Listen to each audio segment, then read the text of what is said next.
Hi everyone, my name is Yuanxin Fang. I'm a Chinese student of Master of Public Policy program in Georgetown University. I'm very passionate about world affairs and international development and hope to contribute my efforts into this area in the future in China. And now I want to share with you some current policy events through videos and help you learn about what is happening in today's world. Let's begin our topic today. Hi everyone.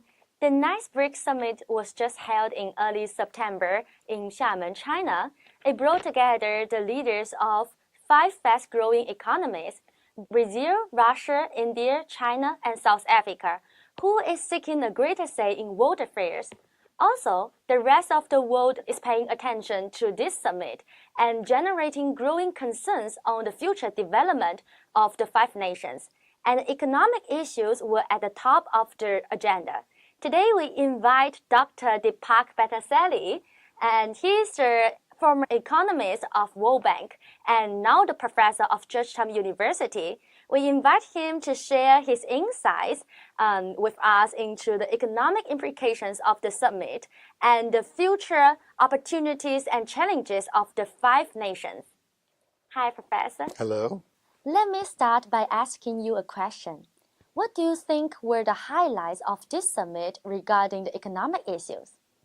Well, as you know, it's a very new organization. Yeah. This was the 9th BRICS Summit, so it's about 10 years old now, and it's still looking for its identity.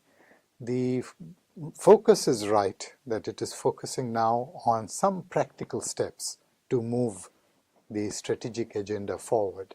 And I think the 2 achievements of the BRICS Summit were, one, that the BRICS Bank, the new development bank, has started looking at project proposals concretely. And that helps because it gives some substance to the whole concept of a BRICS strategic agenda. And the second achievement was probably the CRA, the Contingent Reserve Agreement between the countries, which they have been talking about for some time. That's been an achievement. It is finally there for $100 billion. So these are probably the 2 concrete achievements. The rest of it has been defined again, the agenda, and I assume that the countries will work together towards that agenda. But in terms of something practical, something achieved, something to push forward the discussion, we've had 2 concrete achievements. It shows that some BRICS nations have been experiencing economic slowdowns in recent years.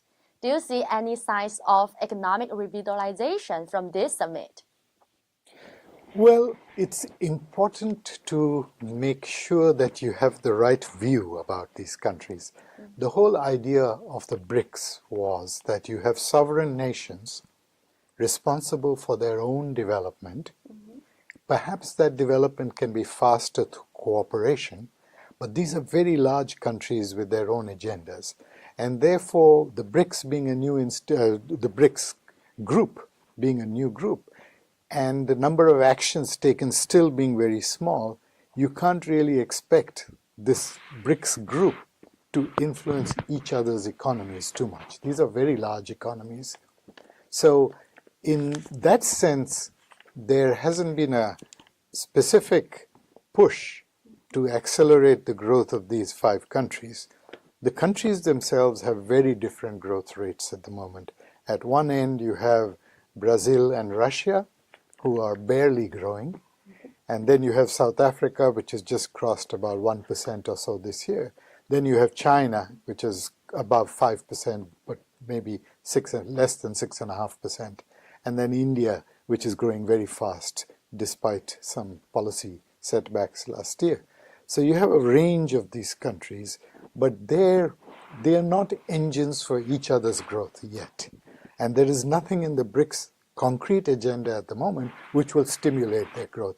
But eventually, through better cooperation, through more trade links, investment links, financial links, perhaps they can help each other grow a little faster. You just mentioned the BRICS group. And as I know, China has for long advocated a BRICS Plus approach. And this September, the leaders from 5 other developing nations also attend this summit, including Tajikistan, Guinea, Mexico, Thailand, and Egypt.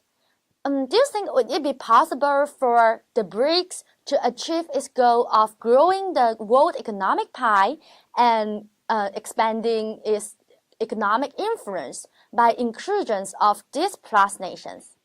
Yes, I mean, the more countries that join these groupings, the better.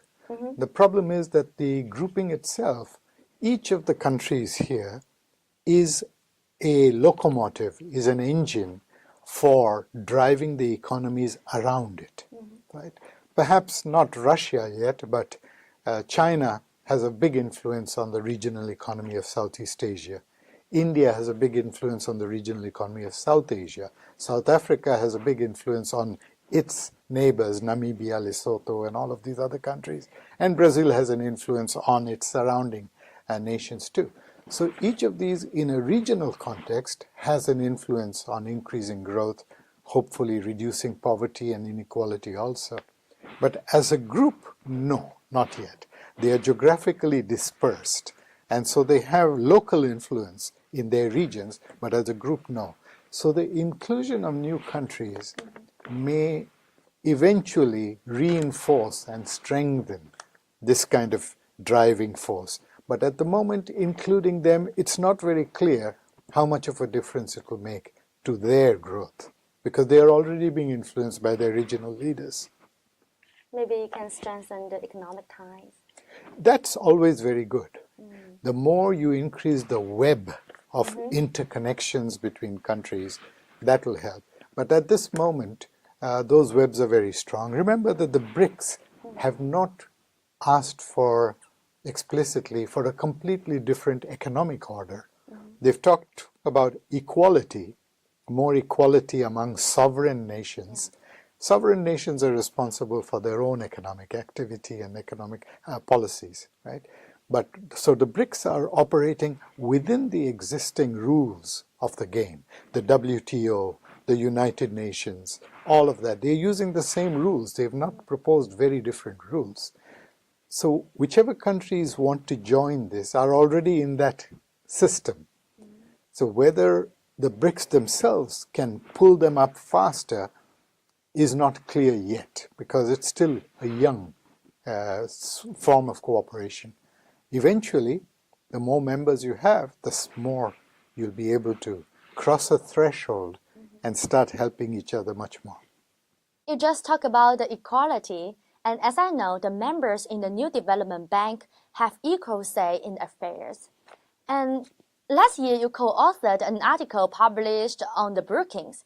The topic of your article is infrastructure investment the answer to sluggish economic growth? And you mentioned in your article that the New Development Bank, which is BRICS nation-backed, would join the World Bank and Asian Development Bank to promote multilateral development financing.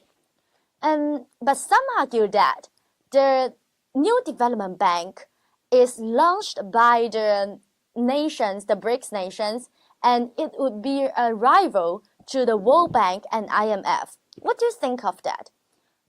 Is the New Development Bank a complement or challenge to existing international institutions? Well, it's always good to challenge existing institutions, right? That's what makes the world go around. Again, to go back to the point I was making earlier, every country is a sovereign country with sovereign responsibility for its own development. It's always good to improve practices in the international aid and cooperation community, so a challenge is always good. But I would look at it a little differently. Look at it not in terms of competition for projects or competition for influence. Look at it as, are you bringing new money to the table? Look at it from the point of view of the sources of financing rather than the uses of financing. If the existence of a BRICS grouping or a new development bank brings even more money for infrastructure and for other expenditures, especially for climate change and sustainable development, given the uncertainty about how this will proceed, then that's good. And that should just add to whatever money other development institutions are bringing, the ADB or the World Bank and other such, Inter-American Development Bank, whatever they are bringing to the table, this will just add to that, and that's always very good. I'm curious about the opportunities, the possibilities and the areas of potential cooperation between the two sides, maybe in bringing money to the table, between the two sides, the new development bank and the existing international institutions.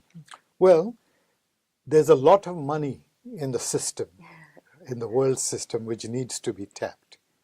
But on the other side of it, there's a lot of uses. The infrastructure needs of just Asia, South Asia and East Asia is much, much larger. These needs are much larger than any one bank can support. And therefore, there's a lot of demand for these resources. So again, to repeat what I just said, if the existence of a new grouping like the BRICS grouping or the new development bank brings more money to the table, that's good. If it pushes out other money, then that's not so good. I think there is an ample scope for cooperation among the institutions.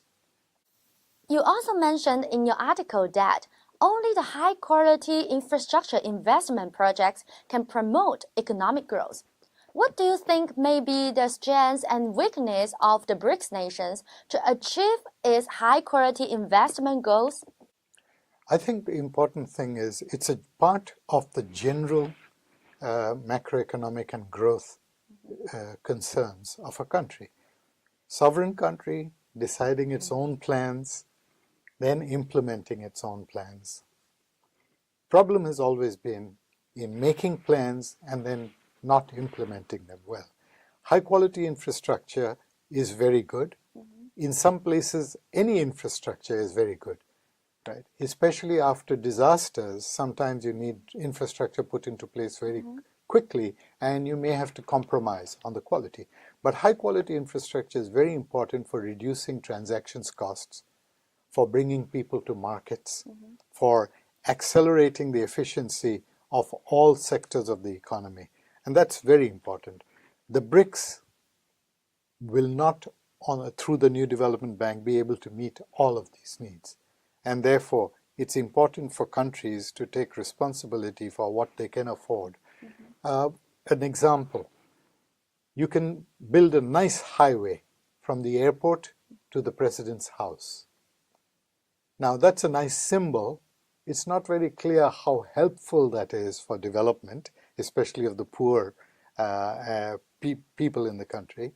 But also there's a budgetary consideration. Who is going to keep up that road in future years? So you don't go in for infrastructure which you cannot keep up. Operations and maintenance expenditures are very, very important. Linkage infrastructure has a very high payoff, and their high quality is very good, very important. Not only high quality in terms of how long that infrastructure lasts, because remember that a lot of the infrastructure being used around the world now is 50 years or more in age, right? But also in terms of incorporating the latest technologies.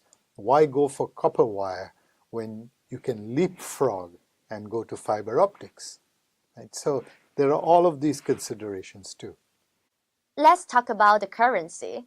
And there is a new trend for China to launch the crude oil futures contract denominated by Chinese yuan, and some agreements among the BRICS nations to begin its process of trade in local currencies. And some regard it as a dollar buster and even a sanctions buster. What do you think of that? Well, these are tough words, and the words come from the media, right? But if you think about the role of the dollar in the international system, it has changed. It has had its ups and downs. To give you one example, when the Soviet Union and Eastern Europe went through a massive collapse or reform process, a lot of the barter trade or trade in local currencies that used to occur within, say, Comecon and some other groupings disappeared or diminished sharply, and they all became dollar trade. So people would trade in international markets. So the dollar did have a cycle. Over time, of course, the role of the dollar has been diminishing. Very slowly it's been diminishing. So there is an erosion in the role of the dollar as the euro currency has become stronger and used more frequently in transactions, or with the use of local currency agreements among countries which already exist. And now China is very interested in using more renminbi for international transactions too, and that is going to be happening over time too. It's not a buster in that sense. These things don't happen overnight, but you may have more currencies being used in trade, and certainly use of local currency will facilitate trade for countries. Whether it's a sanctions buster, yes, it is.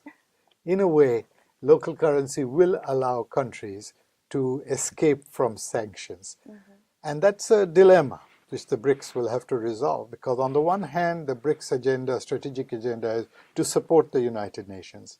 So if something goes through the United Nations and is approved by countries, then you can't have BRICS countries participating actively in breaking sanctions. Right? So it is a dilemma, and this will be sorted out because it's a young organization.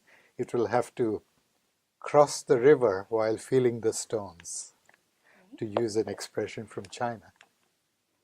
Above are all the questions I'm curious about. And thanks again for our professor Thank you. to attend our interview. Thank you. Thank you. It was fun.